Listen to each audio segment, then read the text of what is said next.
Number 1. Yolanda Marodi. In early 2025, a shocking and heartbreaking story of love turned deadly shook the military and law enforcement community in California. The victim was Captain Becky Marodi, a respected and decorated officer. The woman accused of killing her was her wife, Yolanda Marodi. What began as a devoted same-sex marriage built on trust and shared service ended in a violent betrayal that left everyone asking, what went wrong? Becky Marodi was known as a strong, disciplined, and compassionate leader. She had spent years serving her country and had earned the respect of everyone around her. Her colleagues described her as dedicated, fair, and deeply committed to her duties and her soldiers. The couple lived together in California and were often seen as an example of love and partnership within their community.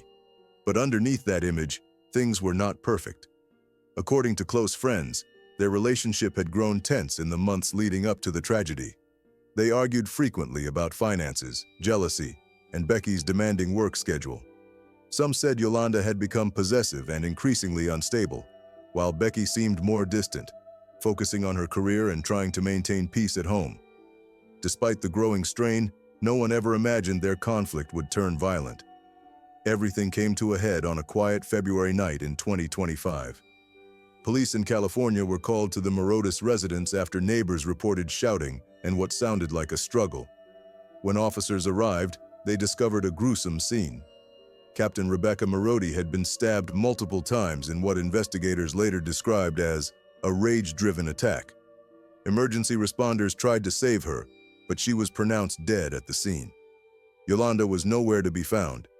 Detectives quickly identified her as the prime suspect and launched a statewide manhunt. Evidence inside the home pointed clearly to her. Fingerprints on the weapon, signs of a violent argument, and traces of blood leading to the garage. Witnesses also told police they had seen Yolanda leaving the house in a hurry that same night. Within days, investigators discovered that Yolanda had fled the country. Surveillance footage from an airport and border checkpoints showed her traveling south toward Mexico. A warrant was issued for her arrest, and the U.S. Marshals Service, along with Mexican authorities, joined forces to track her down. After nearly 3 weeks on the run, she was captured in Mexico in March 2025. She reportedly offered little resistance when taken into custody. Authorities later confirmed that Yolanda would be extradited back to California to face charges of first-degree murder.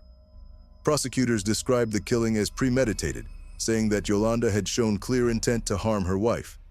Friends of Becky said the couple's fights had become more heated in recent months, and that Becky had even considered separation, which may have pushed Yolanda over the edge. The case has drawn widespread attention because of Becky's position as a U.S. Army captain and the tragedy of a same-sex marriage that ended in bloodshed. The story has been covered nationwide, not only as a murder case but as a warning about domestic violence, a reminder that it can happen in any relationship, regardless of gender or background. Court documents reveal that Yolanda has been uncooperative during questioning. Her defense attorneys have not released a statement, and her motive remains under investigation. Meanwhile, Becky's family and fellow officers have described her death as an unbearable loss to the military and to everyone who knew her personally. Captain Marodi was remembered during a memorial ceremony at her base, where soldiers and friends paid tribute to her service, leadership, and kindness. Her commanding officer described her as a light in dark places and someone who always believed in the strength of love and duty. As of March 2025, the case remains pending in court, with Yolanda Marodi facing the possibility of life in prison if convicted. The investigation continues to uncover new details about what led to the fatal confrontation that night. The tragic story of Yolanda and Marodi serves as another painful example of how relationships built on love can descend into jealousy, anger, and violence. Behind the uniform, behind the smiles and photographs, was a home filled with tension and silence, until one night, it all erupted into murder. Number 2. Cara Rintala. Cara Rintala and Anna Marie Cochran Rintala seemed like a loving couple from the outside. They lived together in Granby, Massachusetts, and were known around town as a married lesbian couple trying to make things work. Both worked in emergency services. Cara was a paramedic, and Anna Marie had worked in similar fields. But behind closed doors, Their marriage was full of arguments, jealousy, and financial tension. They loved each other deeply, but they also fought often. Their relationship had already gone through separations, restraining orders, and attempts at reconciliation. On March 29, 2010, everything ended in tragedy. That afternoon, Cara said she left the house to run errands with their young daughter. She later returned home around 7 p.m. and claimed to have found her wife dead in the basement. When police arrived, they found Anna Marie lying on the basement floor, her body covered in wet paint. Cara was sitting beside her crying and appeared covered in the same paint. She told police she had tried to lift Anna Marie's body and perform CPR. But something about the scene didn't add up. Investigators found bruises and signs of strangulation on Anna Marie's neck. There were also inconsistencies in Cara's timeline and her story of what she had been doing earlier that day. The spilled paint seemed almost too deliberate, as if someone had tried to hide evidence or confuse the scene. At first, Cara wasn't arrested. The case dragged on for months while investigators gathered more evidence. Friends and neighbors spoke about the couple's rocky relationship, arguments about money, jealousy, and Cara's temper. Text messages between the two showed anger and frustration on both sides. Eventually, in 2011, prosecutors believed they had enough and arrested Cara Rintala for the murder of her wife. The court process was long and complicated. Her first two trials ended with hung juries, meaning the jurors couldn't all agree on a verdict. Each time, Cara maintained that she was innocent and that she had simply found her wife dead when she returned home. The defense argued that there was no physical evidence clearly tying Cara to the murder, but prosecutors pointed to the motive: a volatile marriage, financial strain, and text messages showing intense fights the day before the killing. During one trial, it was revealed that Cara had been the last person to see Anna Marie alive. She had also driven around for hours that day with their daughter, supposedly to give Anna Marie space. But investigators believed she was creating a timeline to cover up her actions. The spilled paint was also a major focus. Experts suggested it was poured intentionally after Anna Marie died, to wash away or contaminate blood and DNA. After years of legal battles, Cara faced a fourth trial in 2023. This time, the prosecution changed its approach. Instead of pursuing first-degree murder, they charged her with voluntary manslaughter, arguing that the killing may have happened in the heat of the moment after another domestic argument. The jury agreed. In September 2023, more than 13 years after the crime, Cara Rintala was finally found guilty of voluntary manslaughter. In October 2023, she was sentenced to 12 to 14 years in prison. It was a dramatic ending to a case that had consumed over a decade of investigations, appeals, and retrials. The story shocked many, not just because of the crime itself, but because it involved two women whose relationship had once been celebrated for breaking social barriers. Cara's defense lawyers said she still maintains her innocence, and some supporters believe she didn't get a fair trial after so many attempts. But for prosecutors, justice was finally served for Anna Marie Cochran Rintala, who had suffered years of emotional turmoil before losing her life. The case of Cara and Anna Marie is a painful reminder that love, when mixed with anger and control, can turn deadly. It wasn't a crime of hatred toward sexuality. It was the dark end of a toxic relationship that had spiraled out of control. What began as a story of love and marriage ended in betrayal, tragedy, and a courtroom verdict that came far too late. Number 3. Becky Reid. In 2016, one of the most disturbing cases of domestic violence in the United Kingdom came to light, and it involved a same-sex relationship marked by years of control, fear, and abuse. The killer was Becky Reid, a woman from Wigan, near Manchester. Her victim was her partner, Lindsay Vaughn, a quiet, gentle woman who had suffered silently under Becky's violent temper for years. To their neighbors, Becky and Lindsay looked like an ordinary couple. They lived together, went shopping together, and were seen walking hand in hand. But behind closed doors, their home was a place of constant fear. Becky Reid was known to be loud, controlling, and aggressive. Lindsay, on the other hand, was shy and submissive. Over time, Becky's control grew stronger, isolating Lindsay from her friends, taking over her phone, and deciding where she could go and who she could speak to. Friends and neighbors later told police that they often heard shouting, crashes, and crying from inside the home. Some said they had seen Lindsay with bruises and cuts, but that she would always make excuses. Becky would sometimes force Lindsay to walk behind her in public or carry heavy shopping bags while she mocked her. This wasn't just a relationship. It was a pattern of domination that had turned into daily torment. Becky Reid's violence didn't stop at her partner. She had a history of bullying and intimidating others, including ex-girlfriends. But Lindsay's case was the worst. Over months and years, Becky had physically and emotionally broken her down. Lindsay became weaker, lost weight, and looked frightened all the time. She barely left the house, and when she did, she looked unwell and exhausted. On May 22, 2016, tragedy struck. Paramedics were called to Becky and Lindsay's home in Atherton near Wigan. Lindsay was found collapsed and unresponsive. She was pronounced dead shortly after. Becky told paramedics and police that Lindsay had been ill, that she had just fallen and stopped breathing. But the post-mortem told a different story.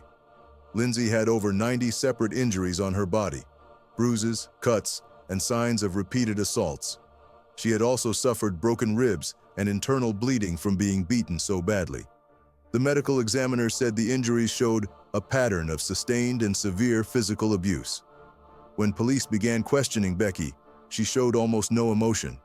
She denied everything, saying she loved Lindsay and that they had a rough and tumble kind of relationship. But evidence from neighbors, CCTV footage, and Lindsay's friends painted a horrifying picture.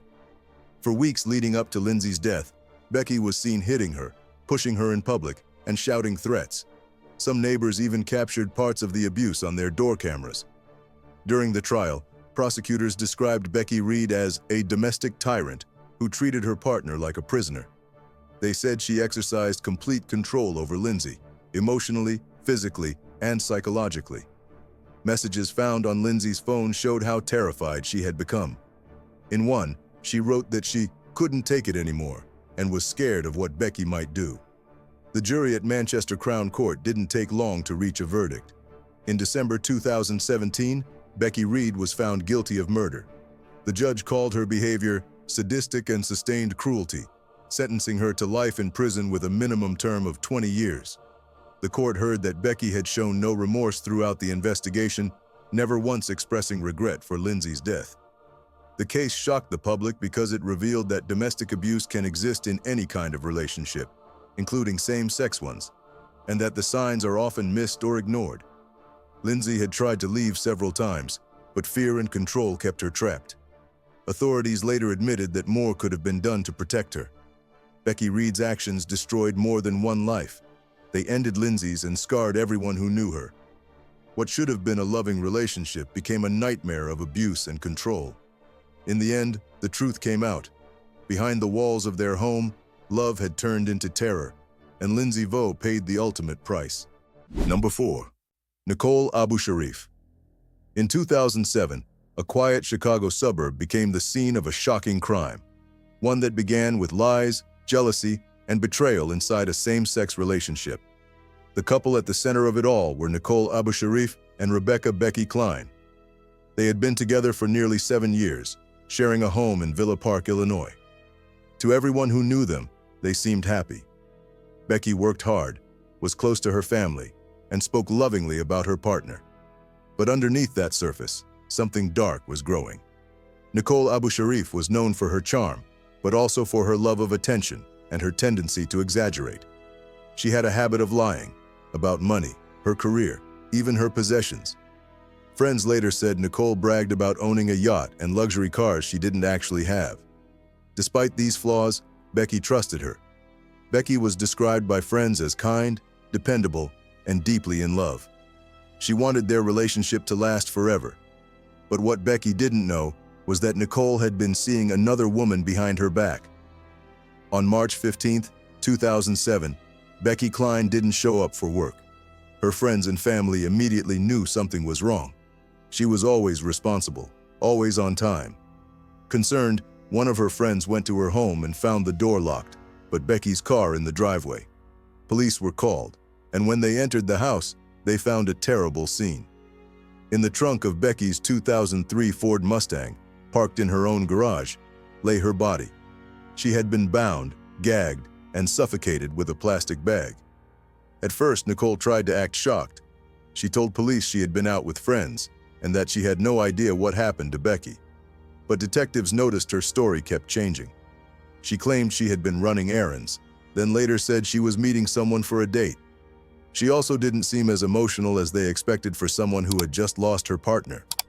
Investigators soon discovered that Nicole had been dating another woman, a co-worker, and had told that woman that Becky was dead even before her body was found.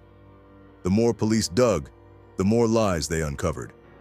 Nicole had a fake lifestyle she presented to others, pretending to be wealthy, pretending to work in high positions she didn't have. She had even tried to buy Becky's life insurance policy. Text messages, emails, and witness testimonies all painted the picture of a woman living a double life. Prosecutors later described her as manipulative and deceitful, willing to kill to remove the person standing in her way. Nicole was arrested within days and charged with first-degree murder. During her trial in 2009, the prosecution argued that she killed Becky to be free to continue her relationship with her new girlfriend and to possibly benefit financially. They said Nicole lured Becky into a vulnerable position, restrained her, and suffocated her with a plastic bag. When Becky's body was found, police also discovered bondage equipment, duct tape, and bags near the scene, all pointing to premeditation. The defense tried to claim the death was accidental, suggesting that the two women sometimes engaged in sexual bondage and that things went wrong. But the evidence told a different story.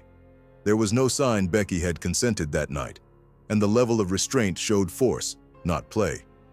During trial, Nicole showed little remorse. Her attitude and smirks in court angered Becky's family and made jurors uncomfortable. The jury deliberated for only a few hours before finding her guilty of first-degree murder. In 2009, she was sentenced to 50 years in prison, effectively a life sentence, since she would be in her 80s before she could ever be released. The murder of Rebecca Klein shocked many, not just because it involved a same-sex couple, but because of how calculated it was. Becky was trusting and believed in love. Nicole used that trust to her advantage. The case became one of the first widely reported lesbian partner murders in Illinois, and it showed that domestic violence and betrayal can take deadly forms in any relationship, regardless of gender. Even years later, Becky's family continues to honor her memory as a kind and loving person who didn't deserve the fate she met at the hands of someone she thought she could trust. Nicole Abusharif remains behind bars, serving out her sentence, her lies finally exposed.